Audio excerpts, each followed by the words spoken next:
네, 여러분 안녕하세요. 조명근입니다. 여러분 한 주 동안 잘 지내셨나요? 여러분들 과제 해주신 거는 잘 봤습니다. 그리고 다음 주 정도까지 제가 생각했을 때 잘했다고 생각하는 학생들 한 5명 정도를 뽑아서 이름 같은 거는 가리고 학생들한테 이 정도로 했으면 잘한 거다라는 거를 보여주려고 합니다. 그래서 이 정도로 했으면 점수를 잘 받을 수 있겠구나 이렇게 생각하시면 될 것 같고요. 그리고 우리가 지난 시간에 절대평가에 대해서 배웠잖아요. 절대평가라는 것이 우리 어떤 장점을 가지고 있다고 했었죠. 절대평가. 완전학습을 가능하게 한다라고 했었습니다. 그 여러분 이번에 학교에서 방침이 나오면서 2020학년도 1학기에 호서대는 어떤 식으로 평가를 하는지 혹시 알고 계시나요? 절대평가로 전환한다 이런 말이 나왔었죠. 그러면 여러분이 절대평가라는 것은 완전학습을 가능하게 하니까 저도 이번 수업을 통해서 여러분들이 완전학습을 할 수 있도록 그런 가이드라인을 주려고 해요. 여러분들 알고 계시겠지만 시험은 반드시 학교에 나와서 보도록 이번에 지침이 나왔습니다. 그래서 여러분들이 아마 기말 정도가 되면은 나오셔서 시험을 보셔야 할 것 같습니다. 근데 제가 지금 생각하고 있는 바는 뭐냐면 제가 미리 시험 문제들을 알려드리고 여러분들이 해당되는 날에 오셔서 오픈북으로 시험을 볼 수 있도록 하려고 하는데요. 제가 이 경험상 보면 오픈북으로 시험을 보면 대부분 이제 어려운 경우가 많았죠. 그래서 오픈북이라고 생각하고 쉽게 생각하고 공부를 별로 안 해서 왔던 경우에는 크게 낭패를 봤던 경우가 있었습니다. 하지만 이제 사실 이런 식의 절대평가를 실험해 볼 수 있는 기회가 많지 않잖아요. 그래서 여러분들을 대상으로 그런 걸 한번 도전해 보려고 합니다. 절대평가를 실시하고 시험 문제를 미리 알려주고 그 부분에 대해서 여러분들이 미리 답을 생각해 오고 그리고 그 답을 적어서 내면 그걸 가지고 제가 미리 정해놓은 그 평가 기준표를 보고서 이 정도면은 잘했으니까 A뿔을 주고 이 정도면은 잘 못했으니까 뭐 A를 주고 B를 주고 C를 주고 이렇게 주면 되겠다라고 생각을 하고 있습니다. 이 코로나 사태가 지금 조금 잠잠해지는 추세를 보이고 있잖아요. 그래서 여러분들이 실제로 7월달 정도가 되면은 어떻게 됐을지는 뭐 아무도 모르겠지만 그래도 일단은 함께 그런 식으로 공부를 해봤으면 좋겠다. 그리고 학업에 대해서 크게 막 부담을 느끼기보다는 꼭 알아야 할 걸 알고 단순히 암기하는 지식을 많이 얻어간다기보다 교육평가가 무엇인지에 대해서 많이 생각해보는 그런 시간을 가졌으면 좋겠다고 저는 생각을 하고 있습니다. 제가 지난 시간에 우리가 상대평가를 하는 경우에 100분위 점수나 표준 점수를 사용하는 이유가 있다. 혹은 표준 점수죠. 표준 점수 그리고 T점수 같은 걸 사용하는 경우가 있다라고 제가 말씀을 드렸는데 왜 그런지 이유에 대해서 한번 생각을 해보시라고 말씀을 드렸습니다. 근데 한 학생이 저한테 그런 메일을 줬어요. 자기가 이거에 대해서 생각을 해봤는데 요거를 하는 이유는 공정한 점수를 내기 위해서다. 왜냐면 시험의 난이도에 따라서 원점수는 바뀔 수가 있기 때문에 올라갔다가 내려갔다가 하는 거죠. 그래서 이 말이 사실 정답이거든요, 여러분. 여러분들 수능이랑 제가 봤던 수능이랑 같을지는 모르겠지만 제가 봤던 수능 시절에는 이렇게 봤어요. 언어, 수리, 외국어 보는 거는 지금도 똑같을 테고 저희 때는 탐구 과목을 4과목을 봤습니다. 탐구 4과목을 보는데 어떤 과목을 선택하느냐에 따라서 자기 성적이 달라지게 되는 거죠. 가령 문과를 예를 들면은 서울대에서는 꼭 국사를 봐야지만 서울대 입학을 시켜주는 그런 제도가 있었습니다. 그래서 서울대에 가고 싶은 사람들은 무조건 국사를 선택하는 거예요. 국사를 선택. 그리고 뭐 공부를 안 해도 왠지 그럴 것 같은 뭐 이런 걸 하는 사회문화, 이런 사회문화 비하 발언은 아닙니다. 사회문화 같은 교과목 같은 경우는 정말 다수의 학생들이 선택을 하는 경우가 많았죠. 그래서 어떤 일이 벌어졌을까요? 어떤 일이 벌어졌냐면 이 국사 시험이 점점 어려워져. 점점 막 풀기가 어려워지면서 국사에서 50점 만점이었는데 국사에서 40점 맞는 사람이랑 사회문화에서 40점 맞는 사람이랑 누가 더 잘한 사람이냐, 이거를 구분할 필요가 있어진 거예요. 누가 더 잘한 사람일까요, 여러분? 뭐 시험 난이도에 따라서 다 다르겠죠. 그때 쓸 수 있는 방법이 바로 이 표준 점수 방법이라는 겁니다. 그래서 이런 것들을 사용하면은 이런 문제들에 대해서 보정을 할 수가 있다. 그리고 다른 집단과 비교가 용이해진다는 점에서 이런 부분들을 사용할 수 있다 하는 점을 여러분들한테 알려드립니다. 오늘 배울 내용은 표준화 검사인데요. 여러분, 표준화 검사라는 말 들어보신 적 있으신가요? 아마 대부분 들어보신 적이 없으실 거라고 생각합니다. 근데 아마 한 단어씩 떼어서 보면은 여러분들이 이미 알고 있는 단어일 수가 있겠죠. 표준화라는 말은 스탠다드 이건가? 그래서 그 스탠다드가 뭐죠? 표준이잖아요. 표준이라는 말은 뭐죠? 그냥 표준 전과, 이런 말 여러분들은 못 들어보셨죠? 전과라는 게 있었습니다, 옛날에. 표준이라는 말은 뭐냐면은 되게 일반적이라는 거잖아요. 그 어떤 절차에 따라서 딱 그렇게 된 거, 그걸 우리가 표준이라고 부르죠. 표준화를 했다, 그러니까 일반화 시킨다는 거죠. 검사라는 말은 여러분들 잘 알고 있는 테스트고, 그래서 이 표준화 검사라는 거는 일정한 어떤 규칙이나 순서에 따라서 딱 만든 검사들을 의미합니다. 여러분 혹시 인터넷에서 그런 거 보신 적 있으세요? 제가 한번 찾아볼까요? 자, 인터넷에서 한번 쳐보겠습니다. 여기다가 치면 나오겠죠? 프랑스 대입 시험. 이렇게 치면은 뭐가 나올까요?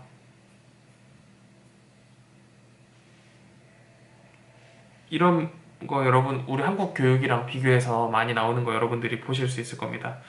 프랑스 대입 바칼로레아 논술 시험 문제. 이 바칼로레아라는 게 프랑스에서 하는 그 대입 시험이거든요. 우리나라로 치면 수능 시험. 여기에 있는 논술 문제에 이런 게 나온다고 합니다. 출제되었던 주제 중 일부를 한번 봅시다. 인간, 스스로 의식하지 못한 행복이 가능한가? 라는 문항이 있습니다. 여러분, 그리고 또 다른 거 볼게요. 사랑이 의무일 수 있는가? 행복은 단지 한순간 스치고 지나가는 것인가? 여러분 딱 들으면 어떤 느낌이 드나요? 그래, 이런 게 교육이지. 그래, 이런 교육을 해야지. 이런 생각이 여러분들 드실 수도 있고, 한편으로는 무슨 이런 뜬구름 잡는 소리를 하고 있어. 뭐, 이게 뭐야, 이게. 이렇게 생각할 수도 있죠. 또 이제 다른 문제들도 볼까요? 과학 이런 거 보면은 수학은 도구인가 언어인가, 모든 과학의 모델인가, 뭐 이런 말들도 나오죠. 그러니까 되게 이 좀 사변적이고 생각을 깊게 해야지 풀 수 있는 논술 문제가 나온다. 그러면서 요런 그 바칼로레아 이야기를 하면서 한국 교육이 바뀔 필요가 있다, 이런 이야기를 하시는 분들이 많이 있었습니다. 요즘은 조금 적어진 것 같은데 불과 한 2, 3년 전만 하더라도 이런 논의들이 상당히 많았었죠. 근데 여러분들은 어떻게 생각하세요? 교육이 궁극적으로 바뀐다면 이런 식으로 바뀌어야 한다고 생각하시나요? 저는 이제 여기에 약간 반대를 하는 입장입니다. 왜 반대를 할까요? 바로 이 검사들이 표준화된 검사가 아니기 때문이죠. 그 말인즉슨 이런 겁니다. 여러분, 그 표준화 검사라는 게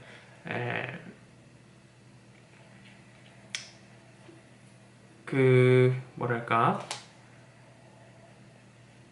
이렇게 생각하시면 돼요. 지금 아내한테 카톡이 와가지고 살짝 당황했는데,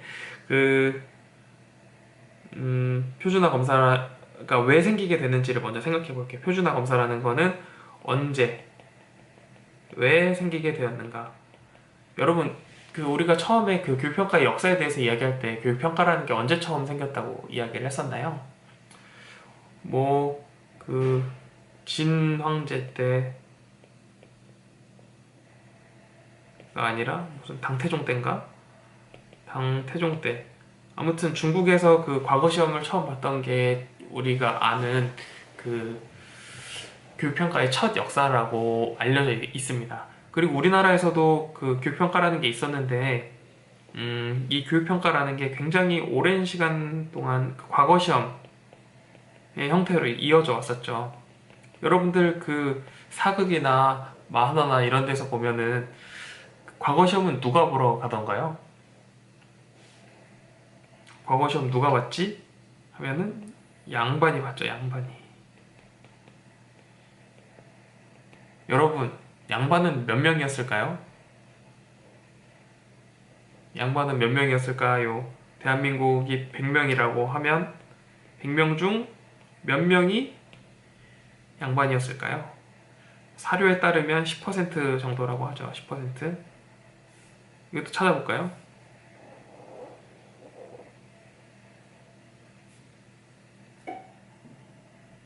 조선 양반 비율.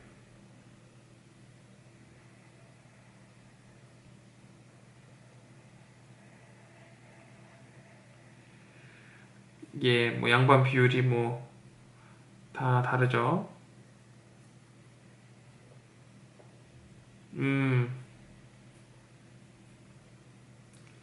전체 인구의 3, 4% 정도밖에 안 됐다라는 이야기가 이 그 경향신문에 나온 적이 있었네요.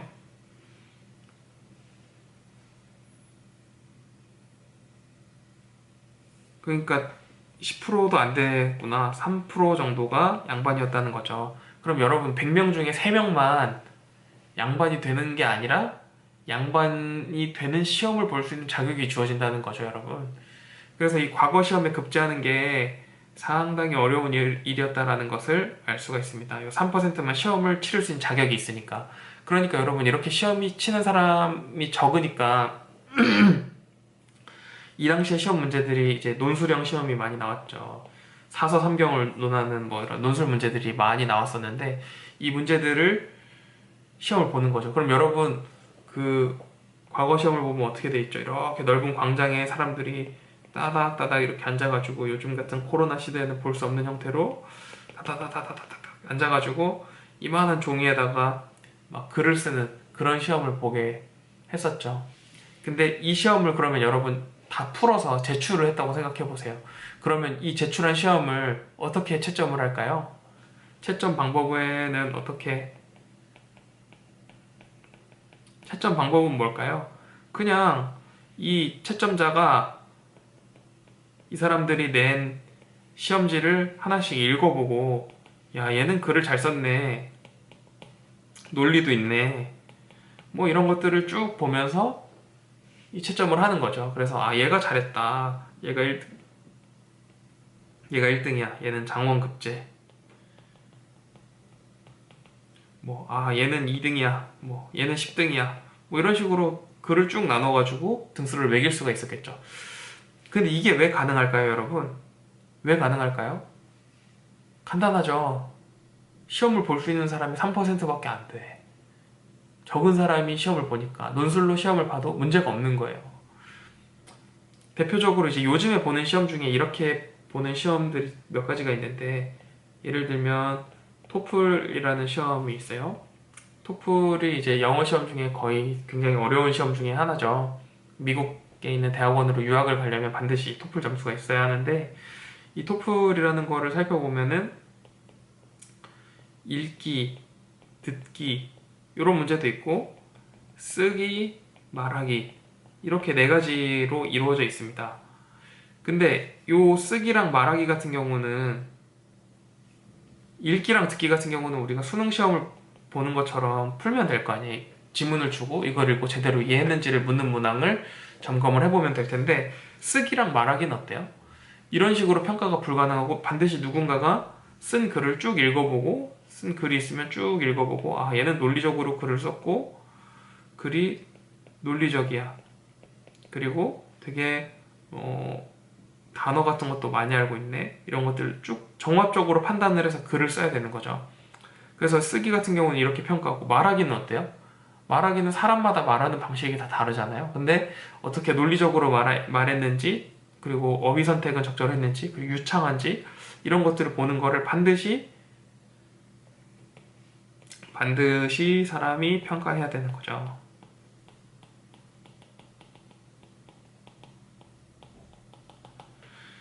여러분, 토익 시험은 보신 적 있으세요? 토익 시험은 한 번 보는데 얼마죠? 저도 본지 오래돼서 기억이 잘 안 나는데 한 5만 원도 안 했던 것 같은데, 4만 얼마, 4만 4만 원이고, 저는 이제 군인 때 봐가지고 군인 할인으로 받으면은 2만 원에 볼 수 있거든요. 뭐 이렇게 봤던 기억이 납니다. 근데 토플 시험 같은 경우는 시험 한 번 보는데 거의 20만 원이에요. 20만 원 넘는 경우도 있고, 이게 이제 달러를 기준으로 해서 뭐 180불, 180달러 정도 됐던 걸로 기억을 하는데, 굉장히 비싼 시험인 거죠. 그래서 왜 이렇게 비싸냐, 이거 대학생들 돈도 없는데 시험이 이렇게 비싸면 어떡하냐, 이렇게 말을 하면 어떤 대답이 돌아올까요? 반드시 사람이 평가해야 되는데 그럼 그 사람들은 공짜로 채점을 하니? 이렇게 대답을 하겠죠. 즉, 여러분, 지금까지 한 얘기를 돌아보면 뭐냐면, 사람이 적으면 그런 평가를 할 수 있어요. 바칼로레아 같은 형식의 논술 시험을 볼 수가 있겠죠. 근데 그런 시험은 지금 같은 시대에는 맞지가 않는 거죠. 왜 맞지가 않죠? 현대 시대에 오면서, 근대와 현대를 거치면서 어떤 일이 일어났냐면, 근대와 현대를 거치면서 인권이라는 게 굉장히 강조가 되고, 어, 인권이 강조가 되면서 또 어떤 일이 일어나죠? 교육을 받는 인원이 굉장히 늘어나는 거예요. 그래서 우리나라 같은 경우만 하더라도 1900년대 초반에는 이렇게 많이 배우는 사람들이 잘 없었어요. 그리고 양반, 상놈 이런 게 다 나눠져 있었고, 그리고 1950년대 넘어서면서부터 이제 공교육이 활성화되고, 그런 일들이 이제 일어나기 시작했죠. 저희 아버지가 58년생이고 저희 할머니가 1935년생이신데, 아니야, 33년생이신가? 30년대 생이세요, 아무튼. 30년대 생이신데 저희 할머니가 선생님이셨거든요. 당시 어떻게 선생님이 되셨는지를 여쭤봤어요. 그랬더니 다른 형태로 된 게 아니라, 아, 학생 수가 굉장히 빠르게 늘어났기 때문에 교사를 채우는 게 어려웠다는 거죠. 그래서 교사를 채우는 게 어려워서 그냥 원래는 사범 고등학교라는 게 있어서 그 고등학교를 나오면은 바로 교사가 되는 거예요. 지금의 교대 전신이 원래 사범 고등학교거든요. 그래서 그 고등학교에서 공부를 했다. 당시에는 엘리트들만 갈 수 있었다. 이렇게 할머니가 힘주어 말씀하셨습니다. 근데 어쨌든 당시에는 어떤 시기였는지 아시겠죠? 고등학교를 나오면 바로 선생님 되는 거였어. 그만큼 이 교육이라는 것이 굉장히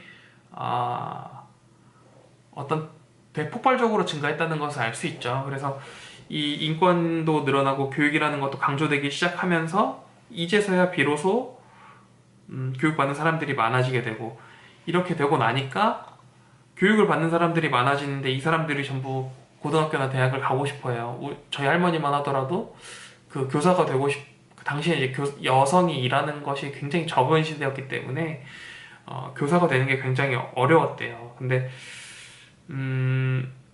그리고 그 당시에 상당히 엘리트라고 생각이 됐고, 그래서 어떻게 하면은 그 고등학교에 들어갈 수 있느냐, 가고 싶은 사람이 많으니까 시험을 통해서 선발을 하게 되는 거예요. 시험을 통해서 선발. 그런데 여러분, 시험을 보려고 하는데 엄청 많은 사람들이 보러 오는 거예요. 근데 그럴 때 이런 논술 시험을 보면은 여러분, 이 채점을 할 수가 있을까요?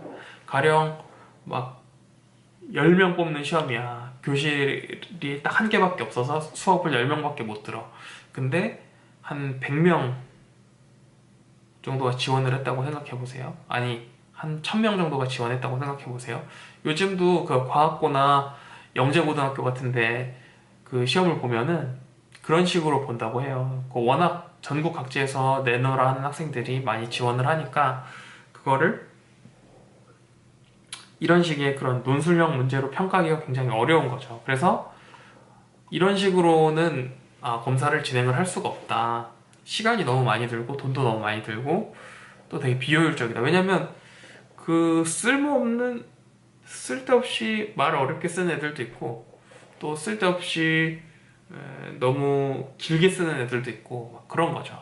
그래서 이런 부분들이 조금 개선이 되어야 한다 라는 것에서 표준화 검사라는 것들이 생기기 시작했습니다. 그래서 표준화 검사라는 거는 뭐냐면은 일정한 절차에 의해서 딱 구조화된 시험을 말하는 거죠. 이게 구조화가 되어 있다. 구조화라는 말은 이제 잘 설계되었다는 거죠. 잘 설계된 검사를 만들게 되고 이걸 가지고 시험을 시작하게 되었습니다. 그래서 이 표준화 검사의 특징은 뭐냐면은 두 사람이 필요해요. 내용 전문가와 측정 전문가가 필요한데 이 두 사람이 모여서 같이 이제 시험 문제를 만드는 거죠. 그래서 시험 문제를 잘 만들어 가지고 요걸 가지고 평가를 하면은 이 학생의 실력이 전체 0부터 100 중에 한 거의 90%는 아는 사람이구나 하는 것들을 측정할 수가 있게 되는 거를 우리가 이제 표준화 검사라고 부르는 겁니다. 이 표준화 검사의 가장 대표적인 게 뭐가 있을까요? 우리가 여지껏 이야기했던 수능이라든지 아니면 토익이라든지 이런 시험들이 대표적인 표준화 검사라고 할 수 있고요. 뭐 운전면허 시험 뭐 이런 것들도 모두 이 표준화된 검사에 해당하는 검사라고 볼 수가 있습니다. 이 표준화 검사를 만들 때는 꼭 거쳐야 하는 절차가 있어요. 그게 뭐냐면은 이 파일럿 테스트라는 거를 꼭 거쳐야 합니다. 파일럿 테스트를 꼭 거쳐야 되는데 이 파일럿이라는 게 뭐냐면은 예비검사예요. 예비검사를 꼭 거쳐야 합니다. 예비검사를 거쳐가지고 이 내용 전문가들과 측정 전문가들이 모두 전문가들이긴 하지만 신은 아니거든요. 그래서 실수를 할 수가 있어요. 이 사람들이 만든 문제를 가지고 이 어떤 일부 학생들을 샘플로 뽑아서 이 시험을 보게 하는 거죠. 그리고 이 시험에 나타나는 어떤 검사의 양상들이나 흐름들을 보고 이거 잘 됐다 평가를 할 수가 있게 되는 겁니다. 그래서 이런 것들을 이제 딱 보고 나면은 잘 됐다, 잘 안 됐다 이거를 판단을 하고 잘 안 된 경우에는 어떤 부분을 고쳐야 하겠다 하는 것들을 다시 네, 여러분 다시 한번 가보도록 하겠습니다. 아까 이제 이야기를 하다가 조금 중간에 끊겼는데 이 파일럿 검사를 해야 된다고 말씀을 드렸잖아요. 예비 검사가 꼭 필요하다. 예비 검사를 통해서 어디가 잘 됐고 잘못됐는지를 판단할 수가 있고 이걸 기준을 해가지고 검사가 잘 된 검사인지 안 된 검사인지 좋은 문항인지 아닌지를 평가해서 이제 가져가야 된다. 이런 말씀을 드렸는데 이제 여기 보시면은 이런 말이 있어요. 모집단을 대표하는 피험자를 표집해서 동일한 지시와 절차에 의해 검사를 시행한 후에 객관적 채점 방법에 의해 규준이 만들어졌는지를 확인하는 검사, 표준화 검사다. 자, 모집단이라는 거는 뭘까요? 모집단이라는 거는 population이라고 쓰고요. 그 다음에 표집이라는 말이 나오죠. 표집이라는 말은 여러분들이 익히 아는 말입니다. 샘플이고 규준이라는 말은 우리가 지난 시간에 배웠죠. 이렇게 세 가지 단어가 이제 중요하게 나오는데요. 이 파일럿 테스트라는 거를 할 때 중요한 게 이 모집단을 대표하는 표집을 뽑아야 된다는 거죠. 샘플을 뽑아야 된다.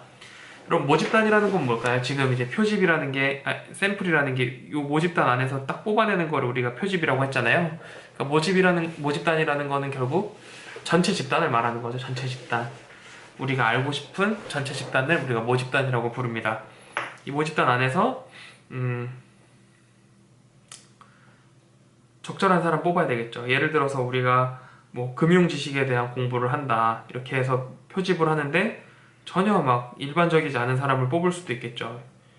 막 여기에 있는 이재용을 뽑았어. 이재용 삼성전자 부회장님을 뽑았으면은 이분은 우리보다 아는 게 훨씬 많겠죠, 당연히. 그리고 이런 분들을 대상으로 검사를 실시하면은 검사가 제대로 안 이루어질 수가 있겠죠. 이게 잘못 너무 어려운 거를 물어볼 수도 있고 우리의 상식에서 벗어난 얘기들을 할 수도 있게 되겠죠. 그러면은 우리가 계획한 표준화 검사에서 잘못 될 수가 있으니까 이 평범한 사람들을 뽑는 거예요. 실제로 이 시험을 볼 만한 사람들을 뽑아서 이 사람들이 이 예비 검사에서 어떻게 보는지를 점검하고 다시 이 검사에다가 갖다 넣는 겁니다. 이 결과를 반영해서 이렇게 하는 검사가 바로 표준화 검사라는 거죠. 그래서 이제 뭐냐면은 누구든지 동일한 절차와 방법으로 시험을 치르고 시험을 치른 다음에 채점도 동일한 절차와 방법에 의해서 하는 거를 우리가 이제 표준화 검사라고 한다. 그래서 대표적으로 우리가 그런 걸 들 수 있다고 말씀드렸었죠. 수능이나 뭐 토익이나 토플이나 이런 거 말씀드렸었습니다. 그 표준화 검사를 만드는 방법, 제작 방법에 대해서 말씀을 드릴 텐데요. 이 검사의 목적을 먼저 알아야 됩니다. 첫 번째, 검사 영역이 무엇인지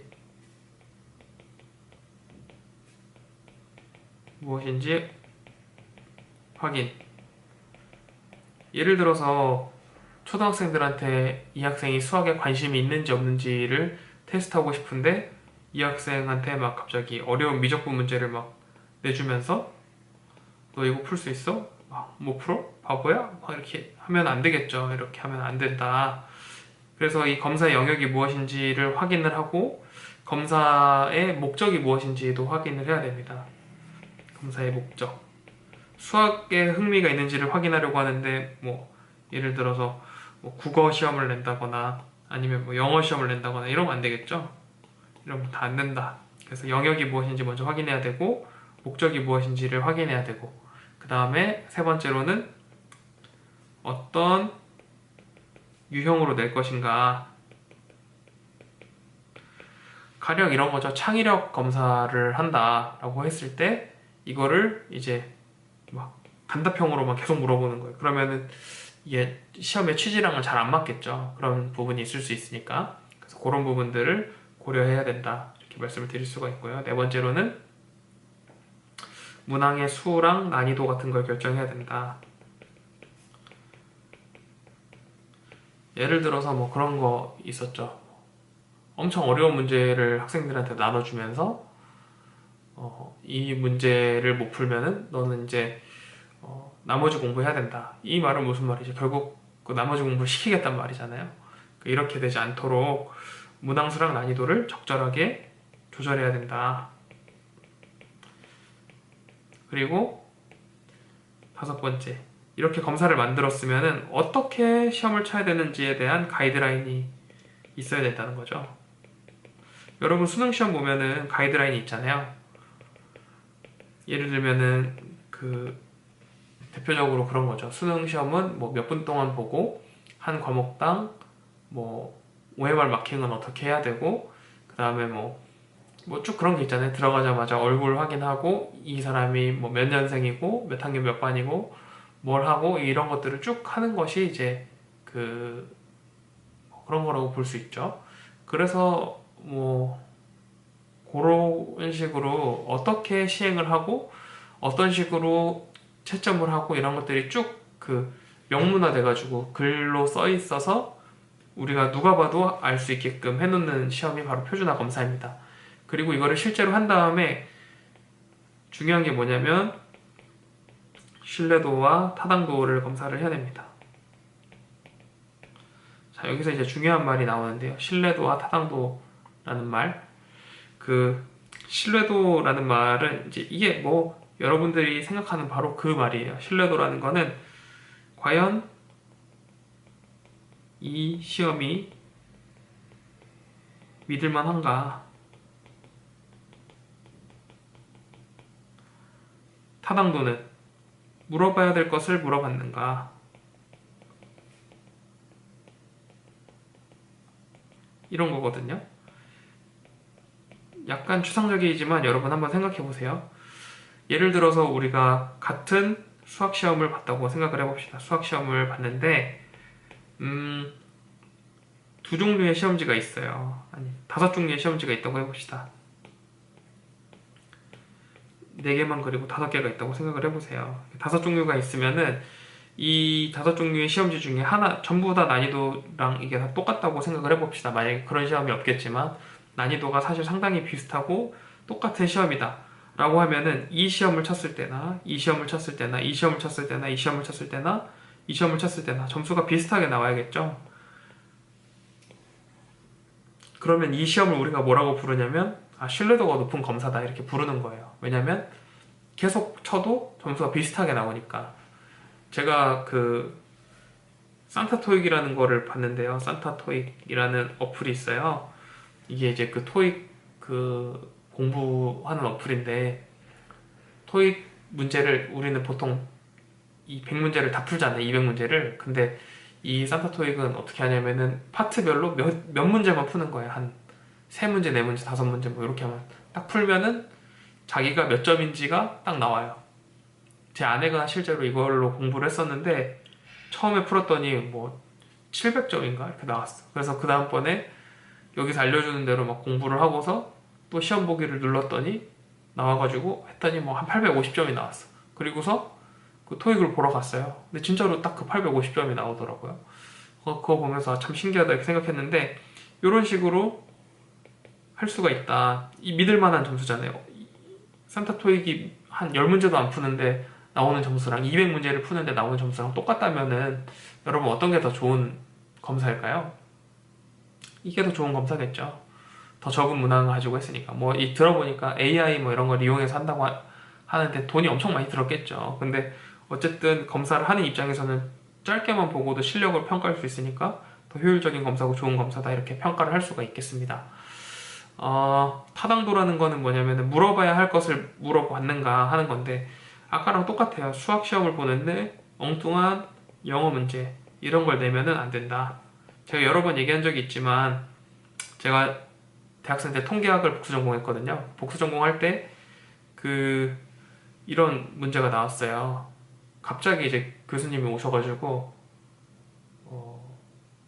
한 5주차쯤이었는데 갑자기 책을 다 집어넣으래요. 술에 약간 막 취하셨어. 술 막 취해서 들어오셔가지고 다 책 집어넣어 그러시더니 시험지를 막 나눠주시는 거예요. 그래서 이게 뭐지? 이랬더니 야 시험은 평소 실력으로 보는 거야. 이거 중간고사다. 이렇게 하시는 거예요. 그래서 모두가 막 당황하고 술렁술렁 했죠. 그래서 시험지를 받았는데 더 충격적이었습니다. 시험지가 모두 영어로 되어 있었죠. 시험지에 이렇게 나와 있습니다. If die is rolled twice 어쩌고저쩌고 이렇게 나와 있었습니다. 당시에 제가 약간 시험지를 나눠줄 때 살짝 흥분했어요. 왜냐면 그 교수님 수업이 좀 어려웠기 때문에 제가 매일매일 그 수업이 끝나고 가서 그 과목을 공부하고 있었거든요. 매일매일 공부를 한 내가 당연히 시험 잘 보겠지라고 받았는데 난 영어를 못하는데 영어로 딱 문제가 나온 거예요. 그래서 이게 뭔가 해석을 해보자. 저도 수능 1등급 맞았거든요. 그래서 해석을 해보자. 만일 죽음이 돌돌 말려있다. 2번. 무슨 말이지? 죽음이 2번 돌돌 말려있어? 다 틀렸습니다. 그래서 무슨 뜻이죠 여러분? 이게 주사위를 2번 굴렸을 때 이런 뜻이죠.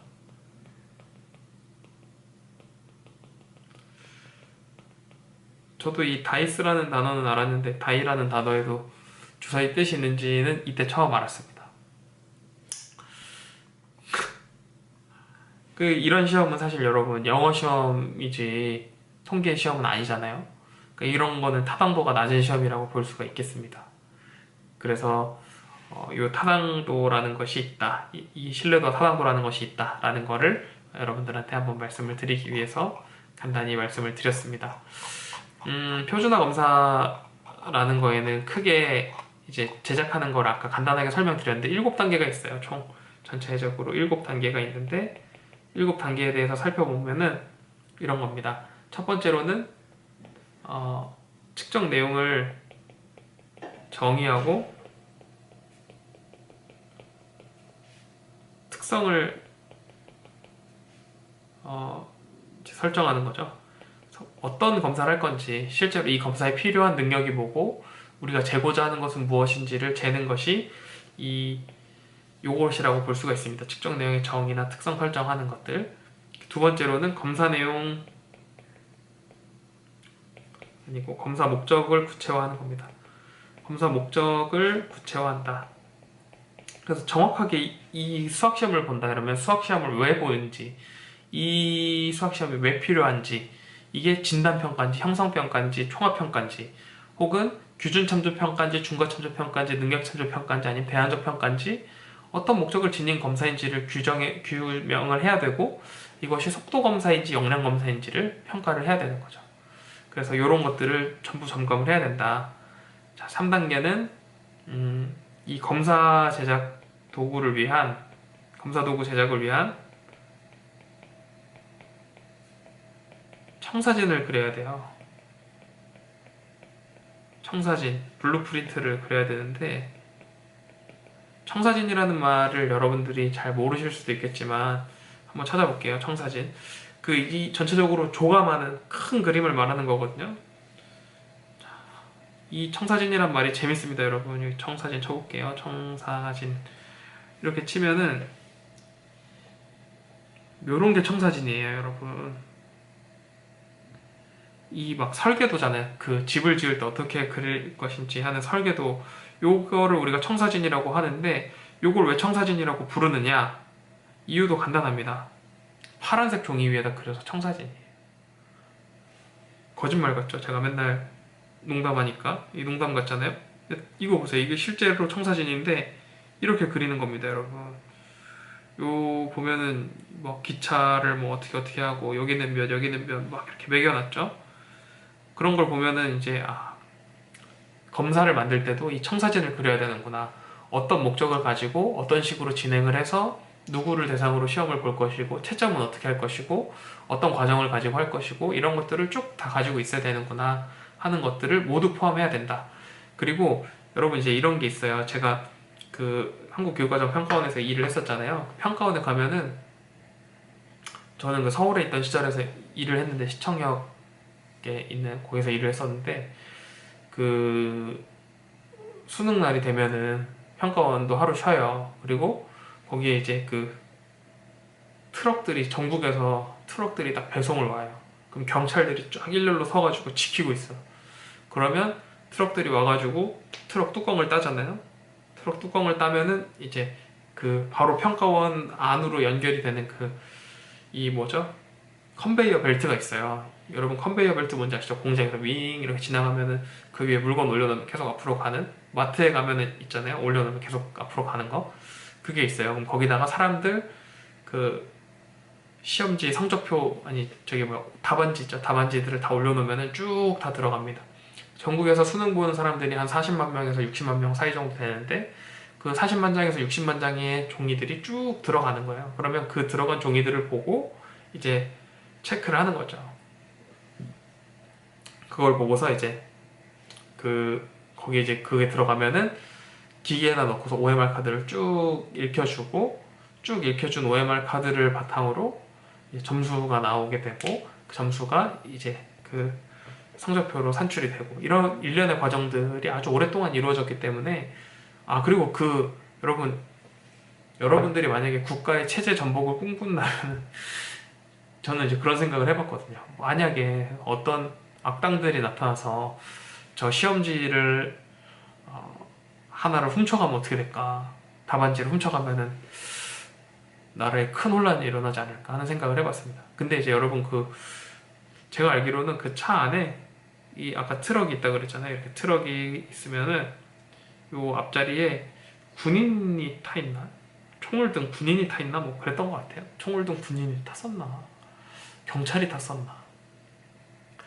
약간 헷갈리긴 합니다만, 군대에서는 실제로 이제 여기 이런 경우에는 앞에 총을 든 군인이 타기도 하거든요. 그래서 이런 식으로 돼 있기 때문에 여러분 혹시나 그런 거 이제 꿈꾸지 마시라고 얘기를 드립니다. 그리고 이제 중요한 거는 또 어떤 게 있냐면은 청사진을 그려야 되는데 이걸 할 때는 그 학생의 수준이 고려가 돼야 된다는 거죠. 이 학생이 어떤 수준이냐. 예를 들어서 초등학생한테 너무 어려운 문제를 내거나 아니면 너무 긴 문제 있죠. 막 예를 들어서 2시간 정도 풀어야 되는 문제. 대표적으로 토익 같은 거가 1시간 40분 동안 보잖아요. 초등학생이 2시간 앉아 있을 수 있을까요, 여러분? 뭐 가능한 친구들도 있겠지만 저는 이제 그런 적이 없었죠. 저는 막 조금만 있어도 막 몸이 뒤틀리면서 약간의 그 ADHD 막 그런 거 보이면서 막 그랬었습니다. 지금도 약간 남아있는 것 같기도 하고요. 그래서 이런 것들을 좀 고려를 해서 문제를 내야 된다 하는 부분들도 있고 난이도 같은 것도 결정을 해야 된다. 예를 들어서 수학 경시대회를 나가는데 문제가 너무 쉬워. 그럼 어떻게 되죠? 그럼 이제 판가름이 안 나는 거죠. 승부가 안 나는 거죠. 누가 더 수학적으로 뛰어난 그런 걸 가지고 있는지를 경쟁하는 건데 사람들이 다 만점이야. 그러면은 볼 수가 없겠죠. 반면에 못하는 사람을 걸러내는 시험이야. 못하는 사람한테 지원을 해주고자 해. 공부를 더 많이 가르쳐 주려고 하는 그런 시험이라면 어떻게 돼야 되죠? 이렇게 어려운 문제를 내면 안 되겠죠. 쉬운 문제를 내야 되겠죠. 그래서 그런 부분들을 고려를 하는 게 3단계입니다. 4단계는 청사진을 따라서 문항을 제작하고 문항 제작. 5단계는 검사를 시행하는 거죠. 검사 실시. 근데 여러분 요거까지 보면은 어때요? 여기까지를 보면은 요렇게 보면은 여기까지는 학급 검사랑 똑같아요. 학급 검사 하고 그러니까 그 학교에서 보는 중간고사, 기말고사도 여러분 이런 식으로 보지 않나요? 뭐 뭘 평가할 건지 뭘 어떻게 볼 건지를 쭉 다 이렇게 써놓고 보잖아요. 그러니까 이게 여기까지는 표준화 검사랑 일반 그 학급 검사랑 다른 점이 없다는 거죠. 그러니까 즉 어디가 중요하다는 얘기죠, 여러분? 여기서부터 중요하다는 얘기죠. 6단계부터가 6단계는 뭐냐면 검사 시행 후 문항의 질 평가. 실제로 시험을 한번 본 다음에 이 문항이 괜찮은 문항인지를 검사해 보는 거예요. 그래서 점수가 몇 점이 나왔고 어떤 문항은 내 생각에는 그렇게 안 어려운 문항인 줄 알았는데 실제로 학생들이 굉장히 많이 틀리는 문제로 나타날 수도 있고 실제로 나는 되게 어렵다고 생각해서 낸 문제였는데 학생들이 되게 많이 맞추는 문제일 수도 있고 그래서 전체적인 문항들을 이제 고려를 해야 된다는 거죠. 그래서 이런 부분들을 고려를 해서 이 검사 결과를 바탕으로 이제 검사를 수정하는 거죠. 검사 수정. 그럼 앞에 본 검사를 우리가 뭐라고 부른다고 했죠? 아까? 파일럿 테스트라고 했죠. 파일럿 테스트. 반드시 이제 사전 검사를 해야 된다. 그래서 이제 추후에 이루어지는 진짜 그 표준화 검사를 위해서는 검사를 수정해야 된다. 예비 검사를 바탕으로 이런 것들을 할 수 있습니다. 근데 여러분이 해봤더니 문항들이 다 전부 별로야. 이거는 너무 어렵고 이건 너무 어렵고 이건 너무 쉽고 막 다 엉망진창이야. 그럼 어떻게 해야 되죠? 다시 처음으로 돌아가야 돼요. 여기서부터 다시 해서 계속 돌리는 거예요. 이거를 계속 반복하면서 돌리면서 이게 제대로 될 때까지 계속 반복을 하는 거죠. 그리고 제대로 반복을 한 다음에는 그 다음에서야 7단계로 넘어올 수가 있습니다. 7단계로 넘어와서 다시 검사를 실시해보고 네, 자꾸 끊어져서 네, 거의 다 했는데 네, 7단계까지 이제 이야기를 했었죠. 그래서 일반적으로 많은 사람들 대상으로도 검사를 실시해본다. 뭐 대략 300명 이상을 기준으로 한다. 뭐꼭 300명일 필요는 없고 많으면 많을수록 좋다. 이렇게 볼 수 있겠죠. 자, 그리고 그 다음으로는 이 응답 자료를 바탕으로 8단계 타당도와 신뢰도를 검정하고 그 다음에 평균 표준 편차 이런 것도 계산을 한다. 평균 표준 편차 계산하는 거는 이유가 간단하죠. 지금 이 시험의 난이도가 어느 정도인지 그리고 이렇게 봤을 때 학생들이 어느 정도나 떨어져 있는지 이렇게 흩어져 있는 정도를 알기 위해서 평균이랑 표준 편차를 구한다고 볼 수 있겠습니다. 마지막으로 9번째는 이 검사를 다 제작했으면 검사 사용 설명서를 제작해야 됩니다. 사용 설명서를 제작한다. 그래서 어떻게 이 검사를 쓰는지, 이 검사의 목적이 무엇인지, 그리고 이 검사의 난이도는 어느 정도인지, 이 검사를 가지고 어떻게 사람들을 평가할 수 있는지 등등 요걸 가지고 이제 평가를 할 수 있다 이렇게 보시면 됩니다. 그래서 여기 검사를 볼 때 주의할 점 이런 것들도 모두 적어주시면 되고요. 주의사항이나 방법, 해석 모든 것들을 이제 적는 모든 설명을 적는 이 검사 사용 설명서를 적어야 한다. 이런 부분들이 제시가 되어 있습니다. 그래서 표준화 검사하고 대비되는 개념이 이제 학급 검사인데요. 학급 검사라는 것이 이제 여러분들이 학교 다닐 때 받았던 중간고사, 기말고사 이런 것들을 모두 학급 검사라고 볼 수가 있습니다. 그래서 여러분들 특히나 이제 대학에서 보는 중간고사나 기말고사 같은 경우에 여러분 혹시 채점을 어떻게 해야 된다 이런 채점을 어떤 식으로 했다 이런 가이드라인을 받은 적이 있으신가요? 보통은 없는 경우가 많고 대부분 점수로 주는 경우가 많죠. 그래서 이런 부분들이 조금 다를 수가 있습니다. 첫째, 채점 요령이 다르다. 가이드라인이 있고 없고의 차이가 있죠. 두 번째로는 검사 제작자가 있습니다. 검사 제작자는 크게 두 부류로 나뉘는데 학급 검사 같은 경우는 교사가 내고 표준화 검사 같은 경우에는 교사와 측정 전문가가 같이 내는 겁니다. 그래서 측정 전문가가 같이 참여해서 이 문제 같은 경우는 학생들의 어휘 수준을 고려했을 때 너무 쉽다 혹은 너무 어렵다 하는 내용들을 같이 점검을 하는 그런 형태로 진행이 될 수가 있겠습니다. 세 번째로는 규준의 단위입니다. 규준이라는 거는 기준이라고 말씀을 드렸었죠. 그래서 요거를 학급 검사의 경우에는 그냥 그 학급이나 혹은 학교가 되겠고, 이거는 이제 전국 혹은 세계까지도 넓어질 수 있다 하는 것들을 볼 수가 있습니다. 그리고 네 번째, 사용 목적을 볼 수 있겠죠. 사용 목적을 확인해 보면은 요거 학급 같은 경우는 서열 비교나 우열을 판단하는데 주로 쓰이는 반면에 요거는 어떤 개인이나 학교 혹은 국가 전체를 비교하는 거죠. 그래서 이런 차이가 있다 하는 것들을 볼 수가 있습니다. 그래서 다양하게 있고요. 인성검사, 흥미검사 이런 것들도 표준화 검사로 제작이 될 수가 있겠죠. 그래서 다양한 검사들이 존재를 하고 이 검사들을 어떤 식으로 써야 된다 하는 내용들을 오늘 살펴봤습니다. 오늘 수업한 내용을 살펴보면은 다음과 같죠. 표준화 검사라는 것이 있다. 그리고 표준화 검사라는 것은 역사가 발전하고 인권이 발전해 옴에 따라서 어떤 시험을 봐야 되는 대상들이 다양해지고 시험을 빠르게 처리해야 되는 그런 필요가 증가하다 보니까 이 표준화 검사라는 것들이 같이 발전을 하기 시작했고, 이 표준화 검사와 학급 검사의 가장 큰 차이점이라고 하면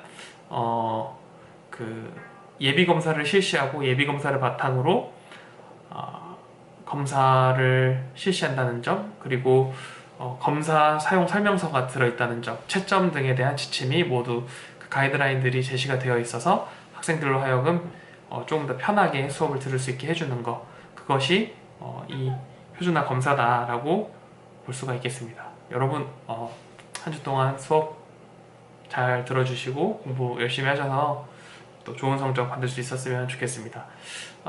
개인적으로는 어떻게 생각하고 있냐면, 시험 성적 같은 경우에는 제가 그 수준을 나누어 드리고 그 수준만큼만 공부를 해오시면 제가 점수를 드리는 걸로 이렇게 생각을 하고 있습니다. 그래서 여러분들 너무 막 부담 갖지 마시고, 공부에 있어서 제일 중요한 거는 사실 얼마나 많이 외웠느냐 보다는 얼마나 많이 생각해보고 관심을 가지고 공부했느냐 그런 거거든요. 그러니까 여러분 관심을 많이 기울이시고 모르는 거 있으면 질문하시고, 좀 별로 그냥 시덥잖은 질문이라도 언제든지 괜찮습니다. 인스타그램 DM 활용해서 질문하시면은 제가 언제든지 대답을 해드리도록 하겠습니다. 제가 지난 주말에 바닷가에 놀러 갔다 왔는데, 바닷가에 있는데 그 카톡이 온 거예요. 거기서 그 공부하다가 모르는 게 있어서 질문한다 이렇게 해가지고 제가 장난으로 그 회 먹는 사진을 보냈거든요. 그랬더니 그 쉬시는데 죄송하다고 휴가를 방해해서 죄송합니다 이렇게 보냈길래 그 휴가 방해한 게 아니라 그냥 여러분들하고 친해지고 싶어서 장난친 거거든요. 그러니까 그런 점들 생각하시면서 그냥 부담 없이 교수지만 뭐 얼마나 다르겠습니까 여러분. 다 같은 사람이고. 그런데 그러니까 여러분 많이 같이 이렇게 이야기도 나눴으면 좋겠고요. 질문 있는 것들 알려주시면 좋겠고, 또 꼭 수업과 관련된 질문이 아니더라도 다양한 질문들, 그냥 제 개인 신변에 관련된 질문이라도 해주시면 제가 꾸준히 대답을 해드리도록 하겠습니다. 여러분 수업 듣느라 고생 많으셨고요. 감사합니다. 오늘은 수업은 여기까지 하도록 하겠습니다. 감사합니다.